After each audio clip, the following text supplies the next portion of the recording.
Mexican records got the lights down low. Souldisco where the groovy people go. Hit play, let the music flow. Old school beats with a modern glow.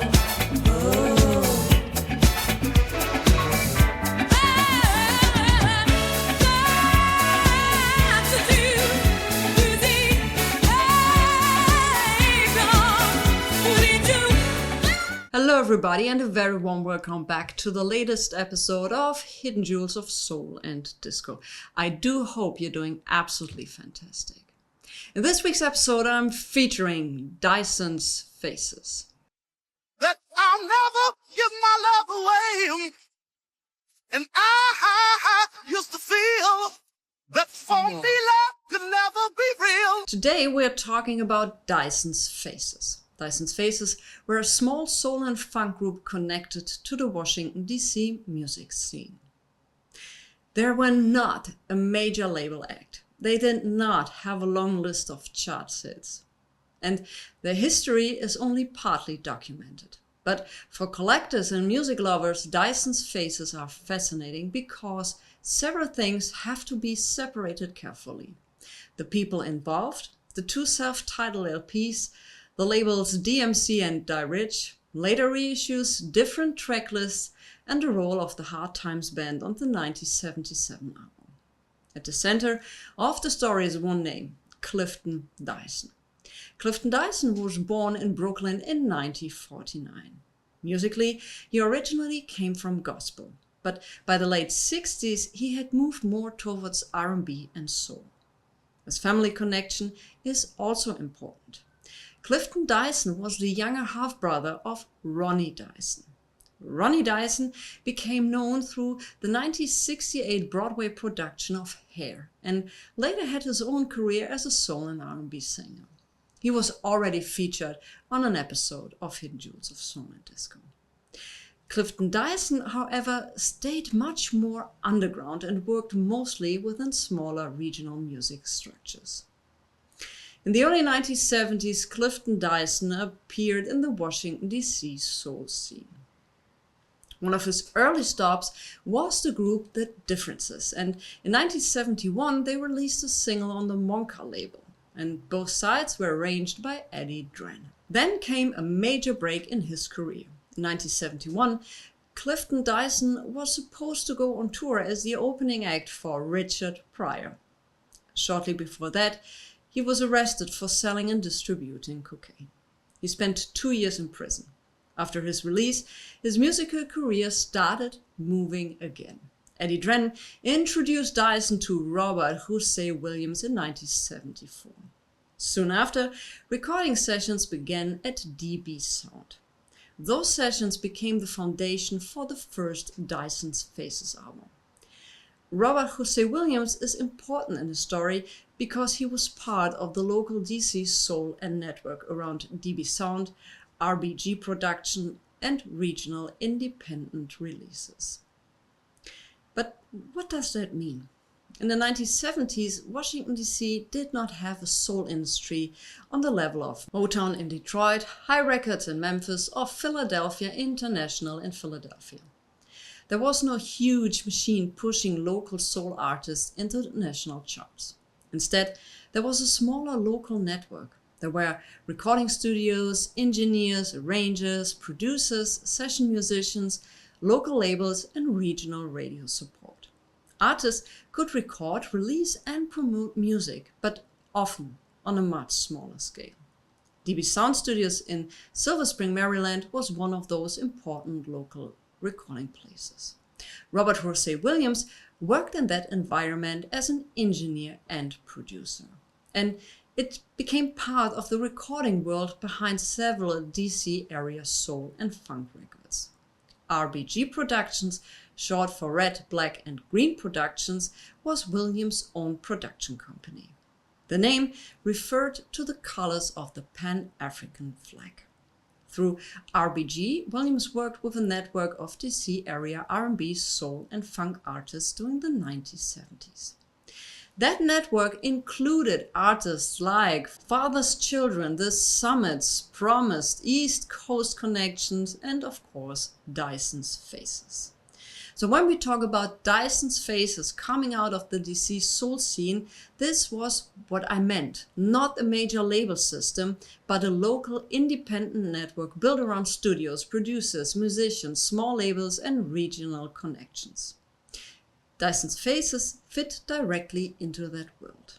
The name Dyson's Faces was reportedly suggested by Robert Jose Williams. The idea was connected to the different musical faces around Clifton Dyson. But here we have to be precise. Dyson's Faces were not just Clifton Dyson alone, and they were not completely anonymous. The 1975 DMC Inner Sleeve, I show it up to you here, shows a central group. We have Clifton Dyson, Greta Kent, Walter Johnson, Michael Chandra and R. Jose Williams as producer. The 1977 Die Rich LP also points to the same vocal core. We have once again Clifton Dyson, Greta Kent, Walter Johnson and Michael Chandler.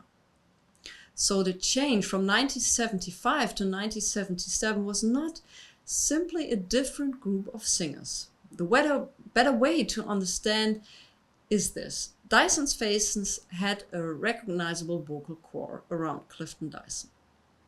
Greta Kent, Walter Johnson and Michael Chandler were part of that core.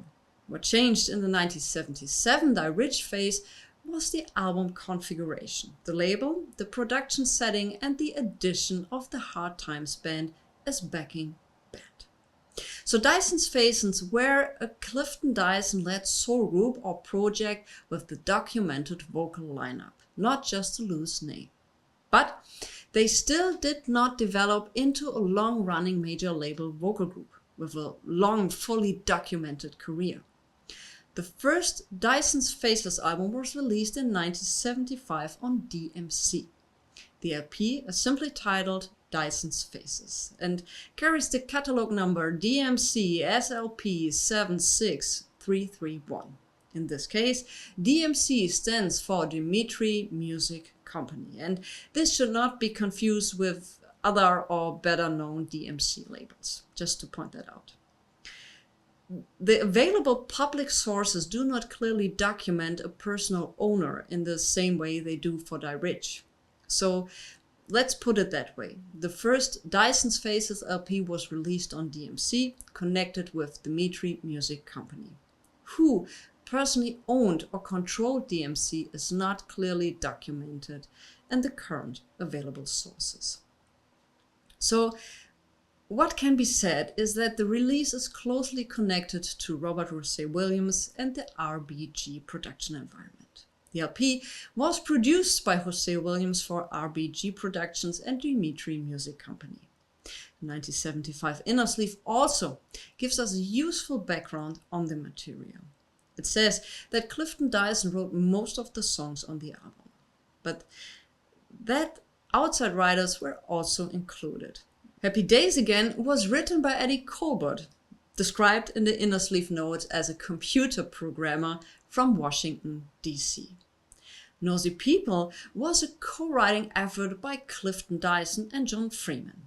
Freeman is described as a former keyboard player for the Sons of Nature and as a co-writer of the hit I Just Don't Want to Be Lonely.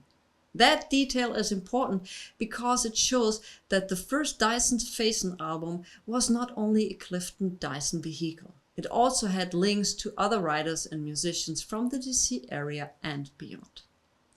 The sleeve even includes a call for new songs and material with Dimitri Music Company, inviting people to write in. That fits the independent character of the whole project. Small label, local network, and an open search for songs rather than a closed major label production machine. Musically, the first LP moves between 1970s soul, funk and gospel influence. You hear warm vocals, horns, strings and a direct independent sound. This is not a big major label production. It is regional soul music with its own identity. What happened to DMC or Dimitri Music Company? Well, DMC apparently did not develop into a large, long-running soul label. In the public visible discography, DMC is mainly connected to Dyson's Faces. Later, the DMC material also appeared in the connection with reissues and compilations. One important example is the 1995 Japanese P-Vine CD compilation titled Dyson's Faces, Dyson's Faces. That CD contains the complete material and front cover art from the 1975 DMC LP plus bonus tracks from the 1977 Die Rich phase. So, for collectors, DMC is mainly important because of the 1975 Dyson's Faces LP and the later use of that catalog material. Now, we come to the biggest collector issue. There is often confusion around the 1975 DMC LP and the 1977 Die Rich LP. Both records are called Dyson's Faces.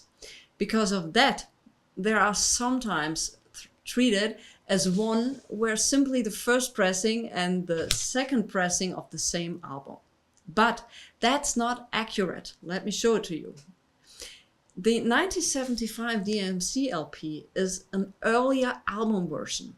The 1977 Die Rich LP is a later, clearly reconfigured album version with a different tracklist. The 1977 Die Rich LP carries the catalog number DRL10017.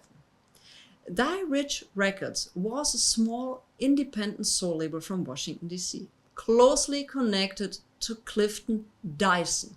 The label appears to have been operated by Clifton Dyson together with a partner named Richardson. The exact first name is not completely consistent in the sources. Some list him as Rico Richardson, other as Eric Richardson. But for the purpose of the story, the important point is that Die Rich was not a major label. It was a short-lived local outlet that gave Clifton Dyson a way to release his own music in the late 1970s. Let's talk about the difference between the two albums, because that's important. Only a small part of the material overlaps. The two key tracks carried over from the 1975 DMC LP to the 1977 Die Rich versions are Welcome to All This Love Again and Don't Worry About the Joneses. And you know what? Let's have a listen. But can you remember way back to make the best of what we have? Girl, let's be sincere. On the Die Rich version, Don't Worry About the Joneses is called Don't Worry About Jones.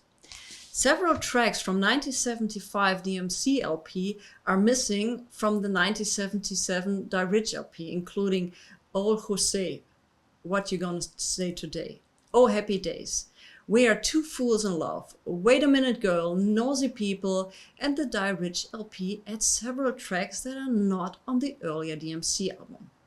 Till I've Got This Feeling of Love, Cry Sugar, Working My Way to Something Better.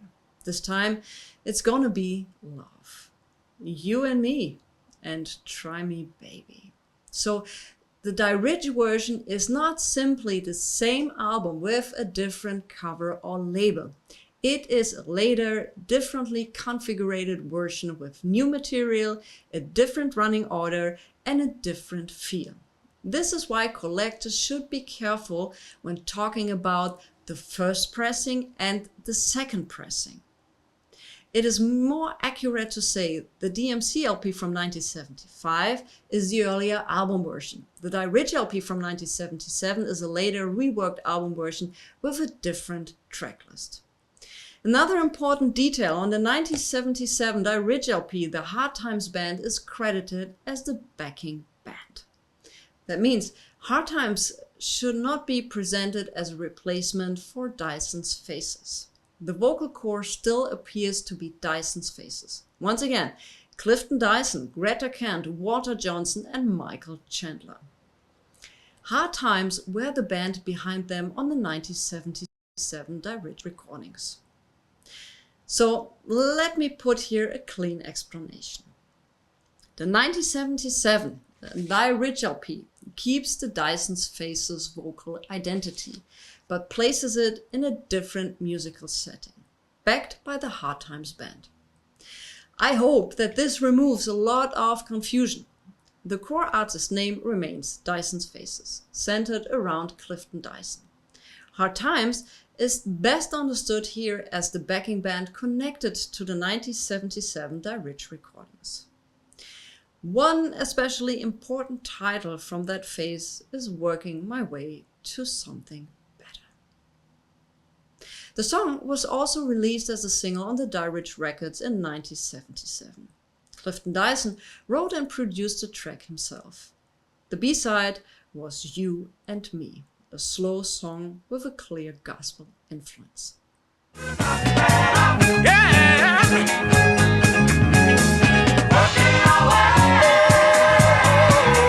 The single shows very well what made Clifton Dyson interesting musically: soul, funk, gospel roots, and an independent approach outside the major label system.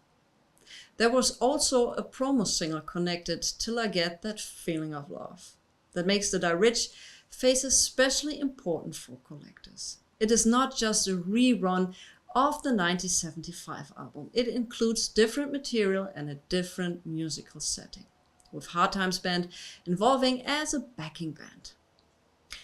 What happened to Die Rich Records? Well, Die Rich was only active for a short time, but before we move on from the label, there's one important collected detail: the pressing situation. It is not only a question of DMC or Die Rich, there are also later reissues that can look very familiar to the original. For the 1977 Die Rich LP, Discogs notes an important identification feature. The original is said to have only one single pressing ring on the label. The later reissue is said to have an additional smaller pressing ring inside a larger ring. A similar warning appears with the DMC reissue from 1975. That does not mean that the original 1975 DMC LP has this extra ring. It means that the later DMC reissue is identified by an additional smaller pressing ring inside the larger one. That's very important because so many people get confused because this reissue looks so familiar. And before we continue about the aspects you have to consider, if you want to have an original copy of the first Dyson's Faces album or the second one, if you want to have that, it's sometimes a couple of hundreds of euros or dollars, once again depending on the condition. So be careful if you're out there and accidentally buy the cheaper reissue. I haven't heard the reissue, so I don't know about the sound quality, but you have to remember, if you're interested in buying an original copy, these little details, because the reissue is cheaper. It's way cheaper. It's between 20 or 50 euro, once again, depending on the conditions. That's why I'm talking about so deeply about the differences between that. It's very important. Let's talk about another collector's note, which comes from that discussion. The original Die Rich cover is said to have a heavy brown cardboard interior, which I can confirm. A later pressing is said to have a whiter interior. So let's put the wording clean up here. The original 1975 DMC LP is the earlier album version. The 1977 Die Rich LP is the later, differently configured album versions. Both album versions later have reissue confusion. And in both cases, the additional smaller pressing ring is the warning sign for a later reissue, not for the original pressing. For the collectors, the rule is simple. Do not only look at the cover. Do not only look at the color. Do not only look at the catalog number. With Dyson's Faces, you need to check several things. Label, catalog number, the track list, the matrix, the pressing ring, very important, the cover material, very important. The best documented Dyson-related releases on Die Rich are the 1977 Die Rich LP, the single Working My Way to Something Better, You and Me on the B-side, and the promo single Till I Get That Feeling of Love. After that, Die Rich did not grow into a larger, long-running label. It seems to have been a small local independent outlet connected closely to Clifford Dyson and Richardson. When the Die Rich phase ended, Clifton Dyson moved on to other labels, solo releases, boogie funk, and later gospel. This pressing and tracklist confusion is one of the reasons Dyson's phases are more complicated for collectors and music lovers than they first appear. Why did Dyson's phases not simply continue? Well, there's no known official statement saying the group split up for one specific reason. The more likely explanation is that Dyson's phases did not have the structure of a large, long-running major label vocal group. The 1975 album did not bring a major commercial breakthrough. In 1977, the differently configured Dyson Rich version followed, this time with Hard Times Band as the backing group, but Die Rich itself was short-lived. After that, the project in this label form faded out. And like I mentioned earlier, Clifton Dyson did not disappear. He simply moved into other structures. In 1979, Body in Motion was released on the all-American label from Los Angeles. A year later, the track was licensed to Motown. Between 1980 and 1983, more singles followed on QS. Whether Clifton Dyson owned QS himself is unclear. Slow Your Body Down also appeared through After Hour Records and the Los Angeles-based network label. In 1981, Clifton Dyson released his only solo album, Slow Your Body Down. He wrote the album together with Daniel Webster Clayton, also known as Hollywood Breeze. It was produced by Clifton Dyson, Rodney Brown, and Ronald Galloway. The title track is almost 17 minutes long and clearly moves into underground boogie funk territory. In 1982, Dyson worked again with Daniel Webster Clayton. Together, they produced Brenda Taylor's You Can't Have Your Cake and Eat It Too. Clifton Dyson also wrote the song with Richard Cobb and Sterling Sanford. The record first appeared on the Washington, D.C. label After Hour Records and was later picked up by West End Records, a legendary label. This shows that Dyson remained active in the funk, boogie, and post-disco world in the early 1980s. His last known vinyl release was in 1988, a duet called I Can't Let You Go with Rick Webb on Washington Hitmakers. After that, his focus moved strongly back towards gospel music. In the late 1990s, Clifton Dyson resurfaced with the gospel album Songs of Inspiration.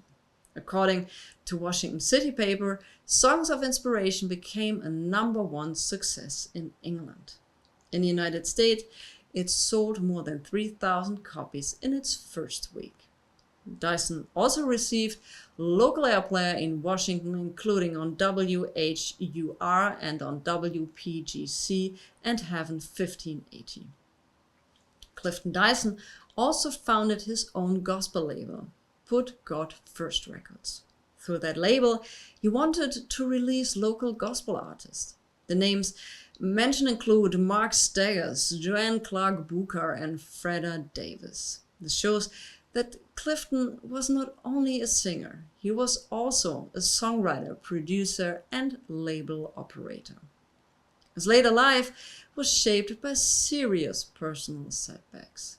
In 1994, after a severe fall, he was paralyzed from the waist down.